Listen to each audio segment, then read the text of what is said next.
Саламатсыңар балдар, математика сабактарыбызды баштайбыз. Алтын эреже киргизип алалы. Тазалыкты сактайбыз, ат-энебизге жардам беребиз, убакытты туура пайдаланабыз. Бардыгыбыз сабактарга сазданып отурабыз. Анда эмесе сабактын темасы мисал жана маселелер иштөө.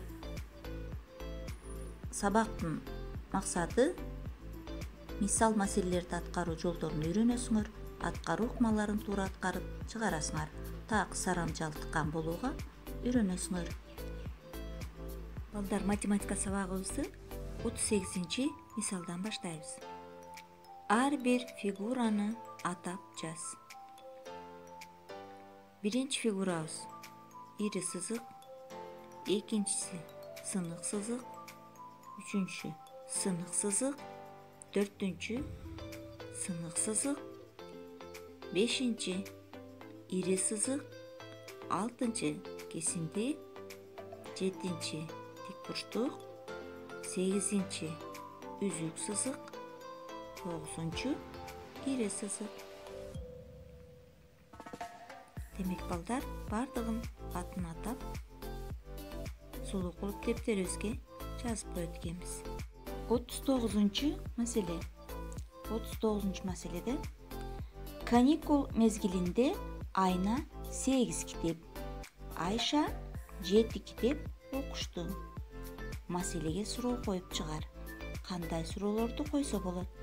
Демек, биз ушундай суроо коебуз.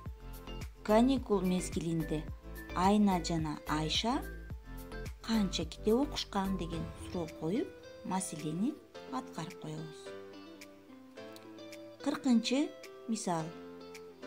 5 сантиметрден кыска кесинди сыз. Канча кесинди сызганга болот? Демек, 5 сантиметрден кичине болгон 1 сантиметр бар, 2 сантиметр, 3 сантиметр жана 4 сантиметр бар. Демек, ушул кыска кесиндилерди сызат экенбиз.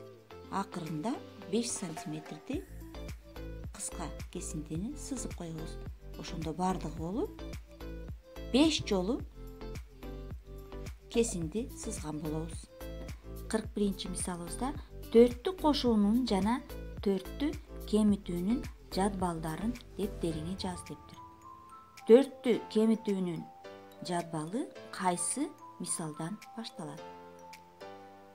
4 кошуунун жадбалы 0 кошулган 4дөн башталат. 4 кемитүүнүн жадбалы 4 кемитилген 4дөн башталат. 42 мисал. 42 мисал бул үй тапшырмасы болуп турат, балдар, мынакей. Демек, 42 мисалды биз үй тапшырма кылып, дептерибизге татына кагып жазып, аткарып коет экенбиз. Дептердерибизге суулап жазабыз, жана ошондой эле тапшырмаларды алып алалы. Демек, тапшырмабыз 42 мисал.